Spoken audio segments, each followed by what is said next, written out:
সরকারি জায়গা বিক্রি করেছে আপনার স্বামী? বলুন, জানেন না আপনি? আমি কিন্তু ঘরের থেকে আমার ছবি বলুন, খারাপ। 2021-এ এখানকার মানুষের উপর অত্যাচার করেনি আপনি? বলুন, জানেন না এগুলো? আমি শরীর খারাপ, আমি কোথায় কিছু গেছে জানি না। মতি দাস? মতি মেরেছে, অনন্যা পর্যন্ত ভেঙেছে আমার ঘর, অনন্যা পর্যন্ত আমার ঘরের ভিতরে ঢুকেছে। কেউ আছেন? বস্ত্র ছিল না, এত ন্যাংটো করে মেরেছে, ন্যাংটো উলঙ্গ করে মেয়েদের। ঠিক আছে, আমার বাড়ির ভিতরে ঢুকে আমার বৌমা তোমার সবাই মেরেছে, একটুখানি বাচ্চা তাকে পর্যন্ত মেরেছে। তৃণমূল নেতা যে মতি দাস, শহীদ কলোনির, তার বিরুদ্ধে অভিযোগ সরকারি জমি বিক্রি করে দেওয়া থেকে আরম্ভ করে মানুষকে মারধর করা থেকে আরম্ভ করে এই সমস্ত কিছু। বলছি, একটু আসবেন। কে আসছেন? আমরা তার বাড়িতেই এসেছি, নিঃসন্দেহে তার বাড়িতে কথা বলবো। দিদি, আপনি মতি দাসের কে হন? বউ হই, বউ হই। মতি দাস কোথায়? মতিজাত কোথায় গেছে এখন জানি না। মতি দাস কি করে? হুম? মতি দাস কি করে? কিছু করে না তো, থাক।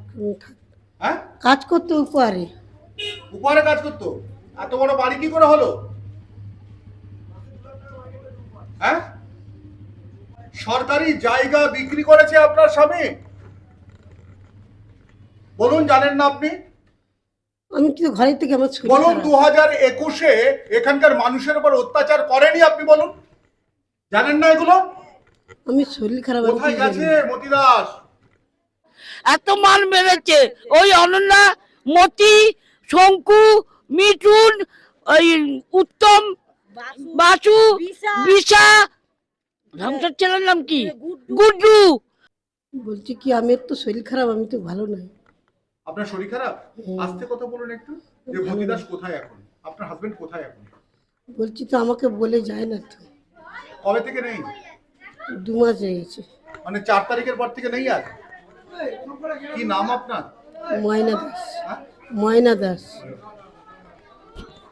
অর্থাৎ এলাকার তোলাবাজ তৃণমূল নেতা মতি দাস 2 মাসের ওপরে নেই, তার স্ত্রী জানালেন।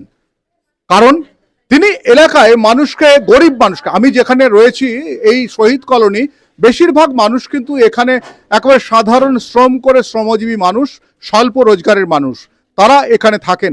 আর তাদের শোষণ করা, তাদেরকে মারধর করা, তারা বিজেপি করার অপরাধে তাদের ঘর ভেঙে দেওয়া, এই লাইন দিয়ে যতগুলো বাড়ি দেখছেন বেশিরভাগ বাড়ি কিন্তু সেই রাতে 21-এর রাতে ভেঙে দেওয়া হয়েছিল এবং 21-এ ভেঙে দিয়েছিল।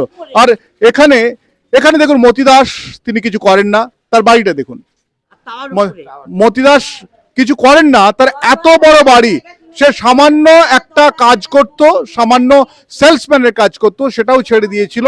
এখানে অনন্যা বন্দ্যোপাধ্যায়ের মানে আন্ডারে তিনি পার্টি করতেন এবং অনন্যা ছিল অরূপের আন্ডারে। বুঝতেই পারছেন কিভাবে শোষণ করেছিল, কিভাবে প্রতারণা করেছিল, তোলাবাজি করেছিল। এখনো পর্যন্ত পুলিশ কিন্তু কোনোভাবে তাকে, অর্থাৎ এই মতি, শঙ্কু থেকে আরম্ভ করে এখানে যারা রয়েছিল তাদেরকে কেউ কাউকে এখনো টিকিটাও ছুটতে পারেনি। কারণ কি, এই জমি যেগুলো, সরকারি জমি যেগুলো বিক্রি হয়েছিল, ভাগ পৌঁছেছিল নাকি? আমি শঙ্কু রয়েছি আপনাদের সঙ্গে, ইন্ডিয়া নিউজ 24, দেখতে থাকুন।